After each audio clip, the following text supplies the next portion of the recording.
Na huko Wajir ni kwamba mamia ya wakazi walikusanyika katika mji wa Wajir kumpa makaribisho wa aina yake mwakilishi wa wadi ya Dela kwenye kaunti ya Wajir Yusuf Hussein aliyetekwa nyara mwaka jana na kuachiliwa mapema mwaka huu.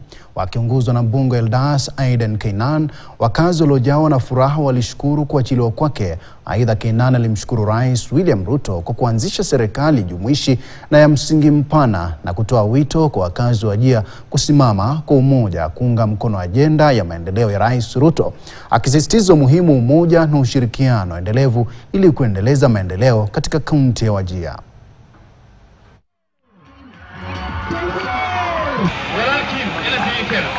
Wakati huu tuko na serikali ambayo inaitwa broad based government. Sisi tukiwa wakazi wa sehemu wa mkoa wa zamani ya Northeastern tumeamua tuunge mkono serikali ya Mheshimiwa William Ruto kwa sababu hiyo serikali ni serikali ambayo inatutambua. Ile ubaguzi ya kipande imetolewa. Ile barabara ambayo ilikuwa karne kwa karne imetolewa, saizi nakuja inatembea.